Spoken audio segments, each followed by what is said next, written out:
I don't think so. I don't think so at all. I think that the state of the economy is so good because the State of the Union is so good. No matter what your news or your political pundits tell you, things are getting better all the time.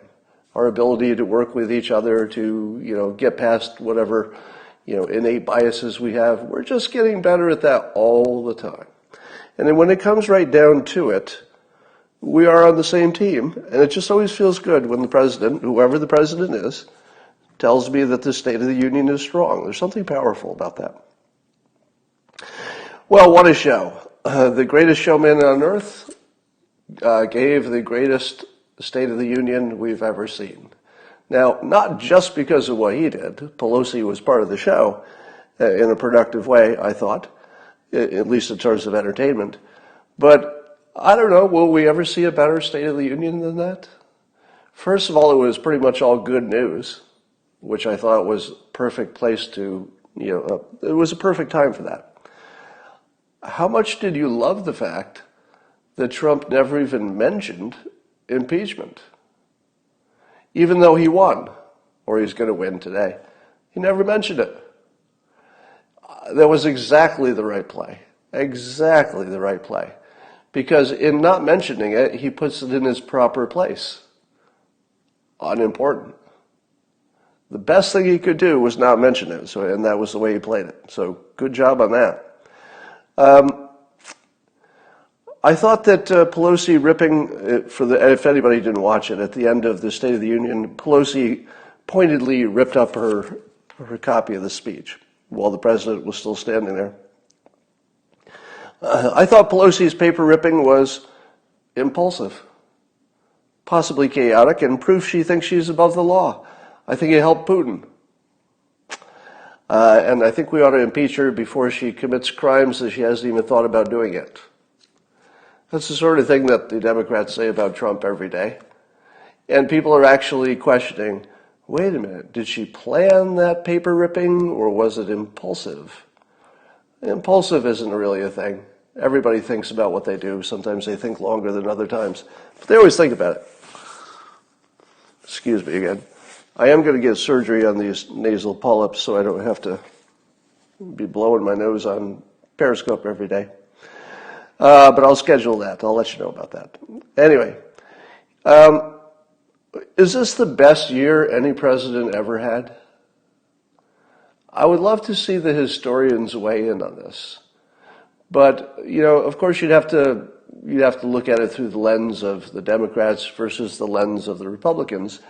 But in terms of the people who voted for this president, isn't it the best 12-month performance of any president?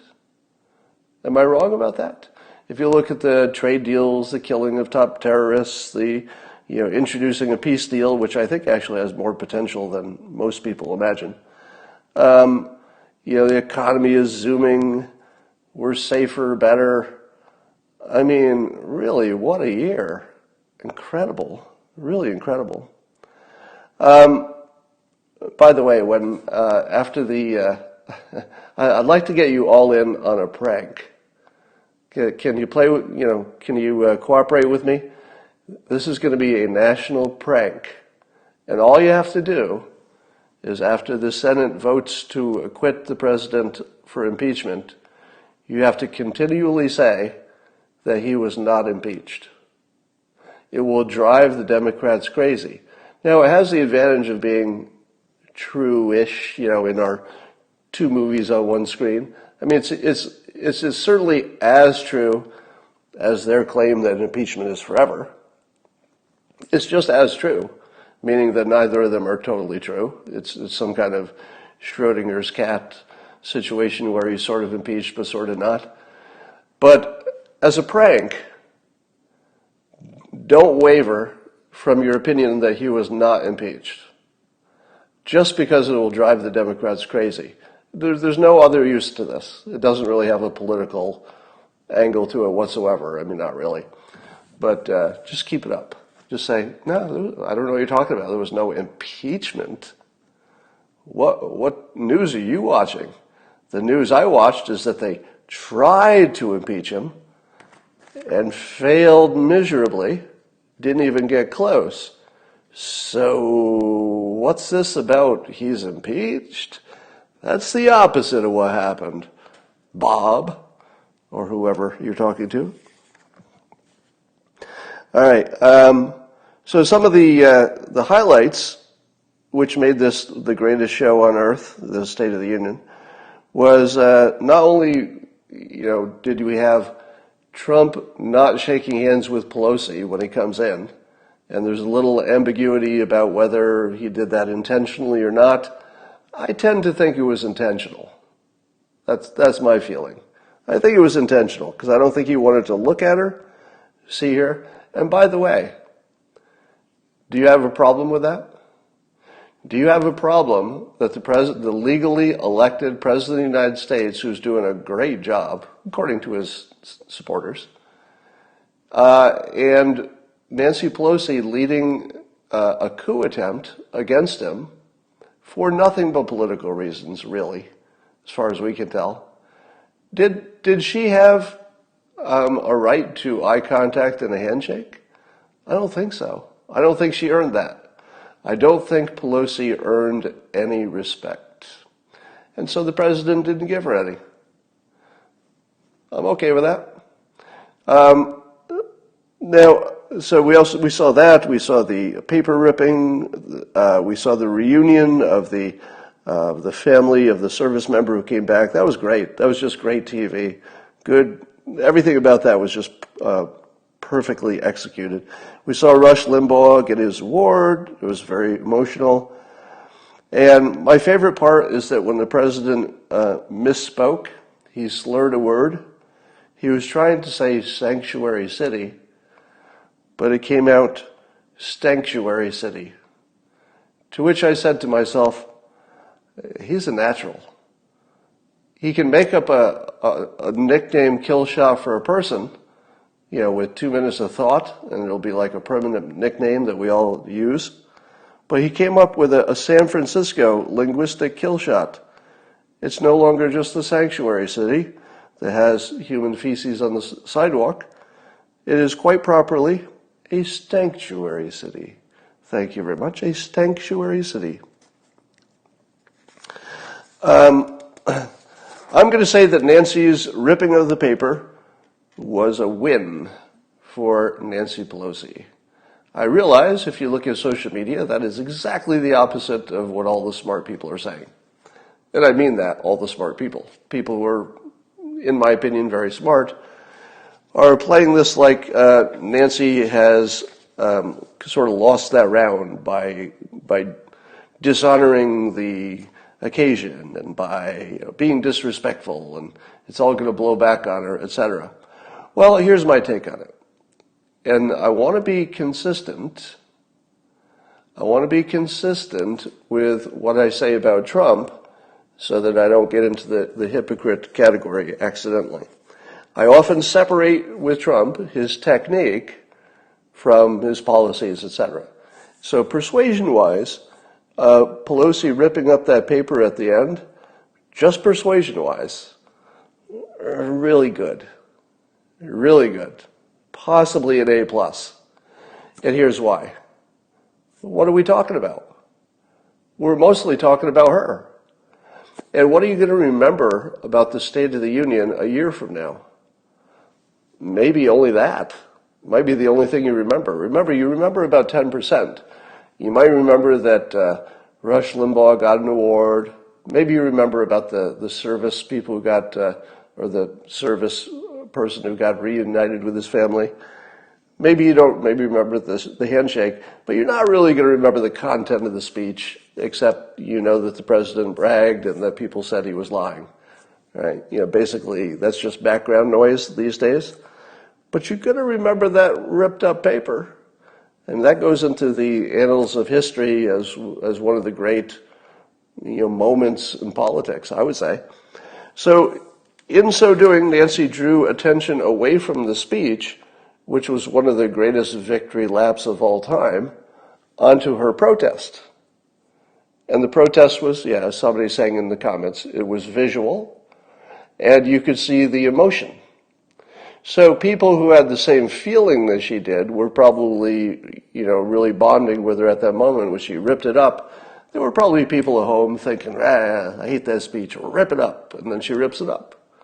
So I think for her base, it was probably good, and it reinforces there's something horrible and icky about this president, but we can't put our finger on it. There's just something horrible and icky. Yeah, rip up his document. We don't need to be specific. We don't need to get into the details. It's just all rip it up.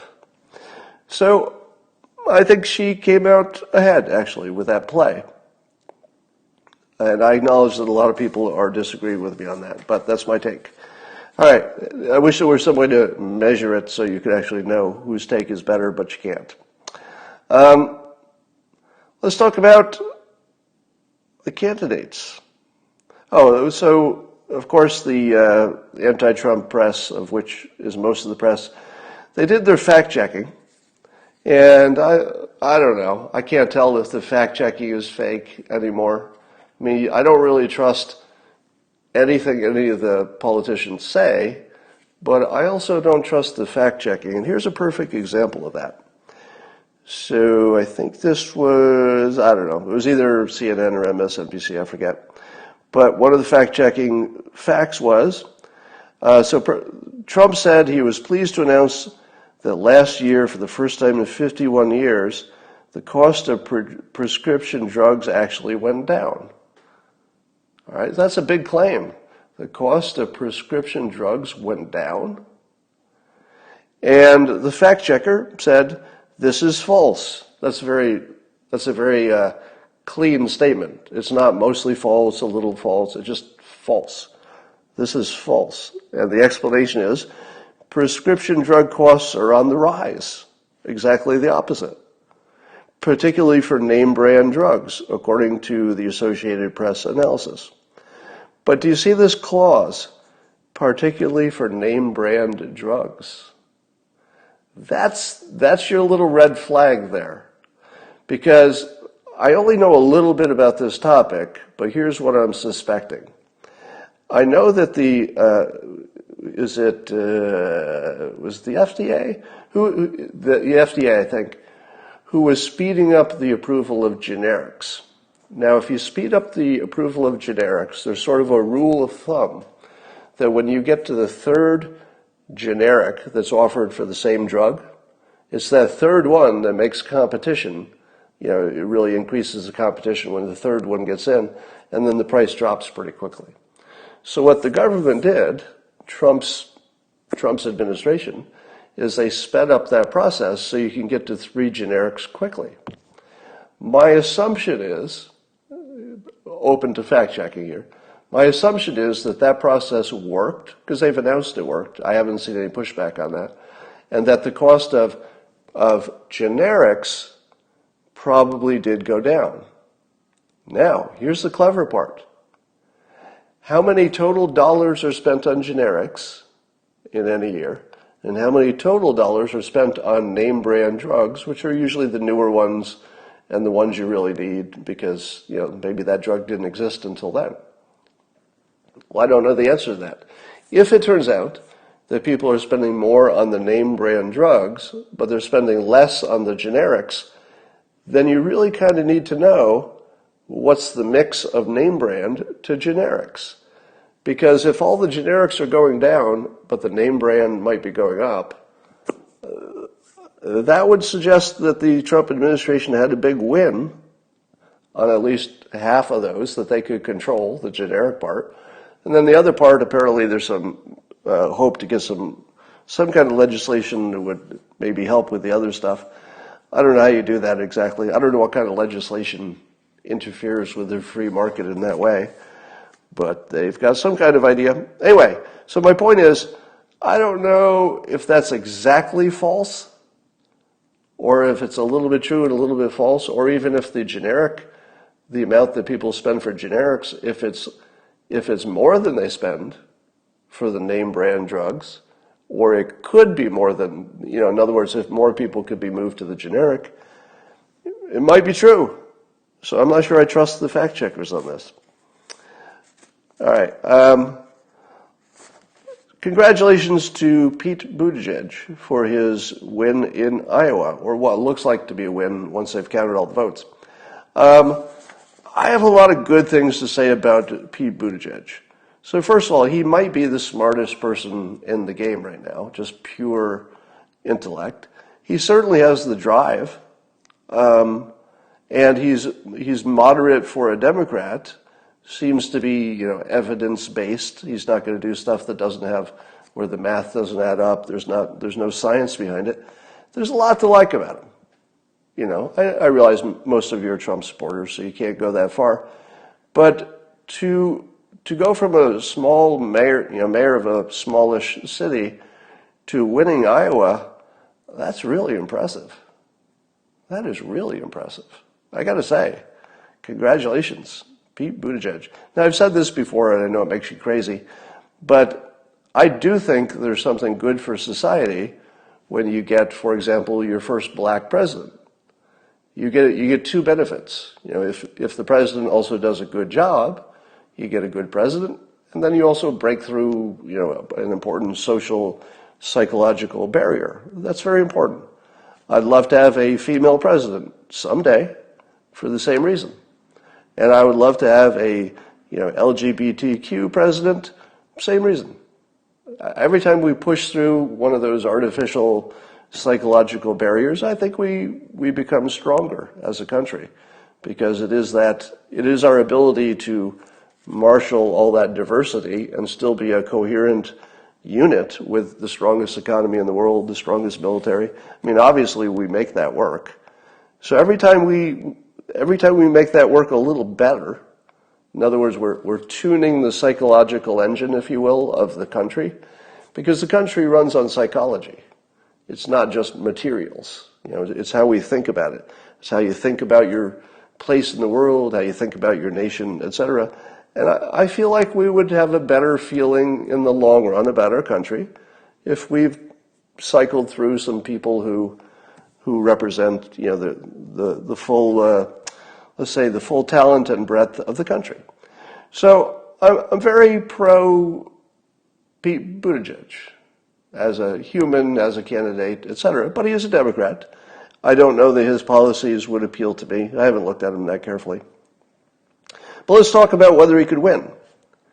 Apparently he has trouble getting the black vote. How could he possibly win?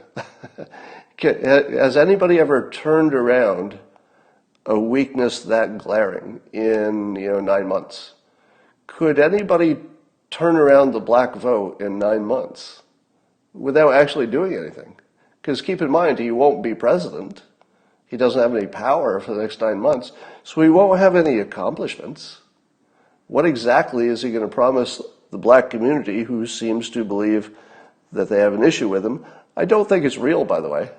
I don't think there's any reason the black community should not like Buttigieg. I don't think there's any reason that I can see, but that's the way it is. So I think that would be hard to get past. Bernie, I don't think Bernie can win in the general, and I'm seeing lots of, again, very smart people, and I mean that literally, people who are very smart and good at predicting, saying that Bernie can win, and that we should take him seriously because he's sort of the Democrats' version of Trump, which is the change agent, the one who's going to burn everything down. He's sort of a living protest vote. Here's my take. I do not see the Bernie equals Trump connection because there's something missing. Now, I get why people feel there's a similarity, so I understand the comparison. But here's where there's a big difference, and this is the big difference that matters. Trump had policies that were Republican-friendly from the start, right? So some people maybe had to get talked into his stronger border security stand, etc. But Republicans were largely right there anyway. They were sort of in that, zip code, and he just consolidated them until now he has 94% support in Republicans. So Trump had two things. He was that, change agent. He was the, You know, he was the Molotov cocktail thrown into Congress, and so is Bernie. But Bernie's policies only appeal to half of Democrats, and I don't think the other half are going to get there. Do you know why? Because half of Democrats, and I'm not speaking mathematically here, so don't get on me about the next thing I'm going to say. Roughly half of Democrats are above average in income. All of the people who are above average in income are going to lose. It'll be good for the people who are below average for a while until the entire economy implodes because he has all the incentives set up wrong. But I don't see a world in which Bernie can win all of the Democrats, and you would need to do that to beat Trump. I think there are going to be a solid 25% of Democrats who say, I'm out, I pay enough taxes, I'm out, I don't need to be a socialist country, I like my health care, I'm out. So 0 Republicans will vote for Bernie, I think, or some small number, and I don't think he can win Democrats. So I think he has no choice. Even the Democrats are talking about Biden fading out. Everybody's talking about it like it's inevitable, like it's just going to happen. There's no doubt about it. It's going to happen. And here's my question. Suppose we have a brokered convention, which is not impossible. The odds of that are growing every day. If the smartest people in politics selected their leader from the group that's running for president, let's just say they're limited to the people who are running, who would they pick? If they could ignore the will of the people and just pick the strongest candidate to beat Trump, who would it be? Because I can't think of anybody. I can't think of anybody in this group. I'm going to say maybe Klobuchar. I'll put myself in the minds of Democrats. Let's say I'm a Democratic leader, and nobody wins in the regular ballots, and it looks like it's going to be a contested convention. Who would I pick if there were no other influences on me? You know, I didn't have to answer to anybody. I just want the person who's going to win. Might be Klobuchar. Might be, because she hasn't offended anybody, and she has a good record, and she's a woman. I think that Klobuchar could get, basically all of the woman vote that Hillary got, and that puts her within striking distance. So I think she's the only one who could get within striking distance. There might be some flaws she has that I don't know about yet, so we'll see what happens. Over at MSNBC, Zerlina Maxwell decided that the problem with the Iowa caucus is that the Democrats in Iowa are racist. She was saying, quote, the reason why you see a drop in turnout, because I guess the vote was kind of low turnout in Iowa, she says, I'm just speculating here. It could be perhaps that white children are not in cages.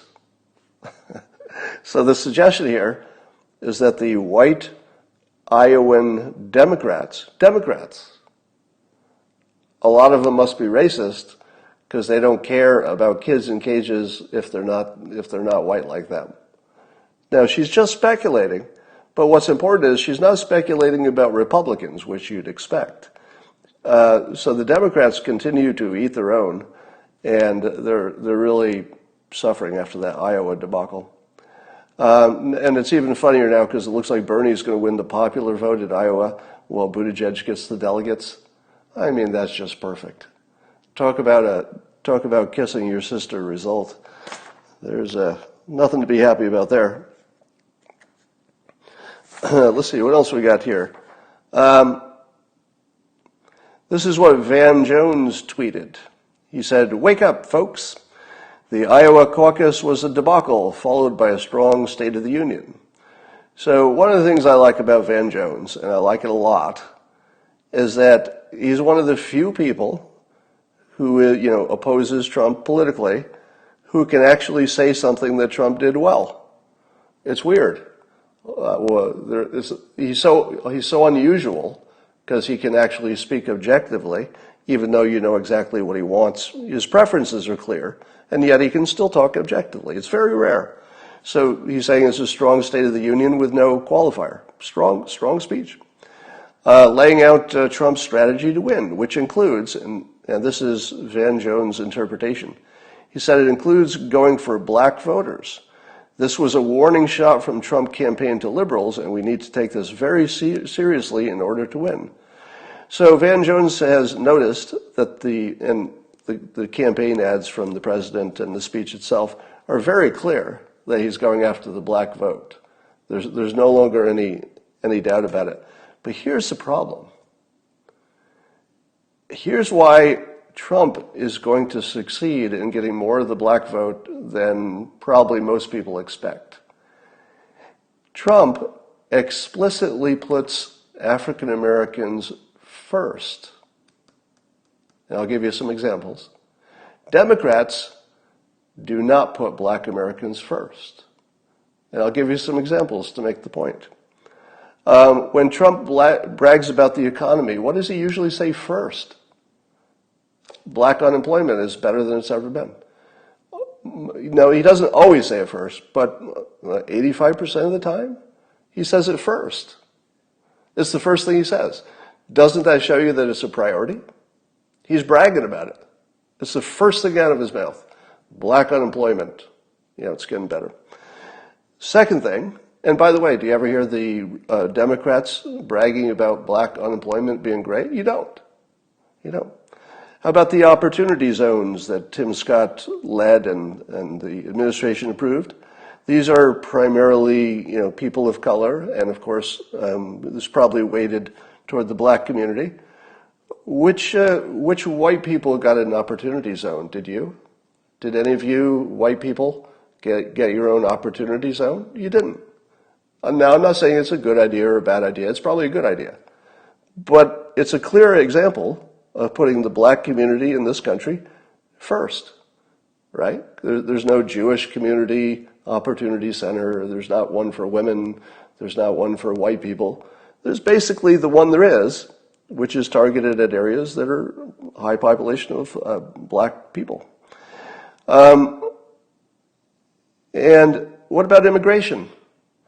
President Trump puts black Americans first because they are the most impacted by, the competition of labor coming in. He puts them first and says, I'm going to build a wall, even no matter how much this costs me politically, I'm going to put you first.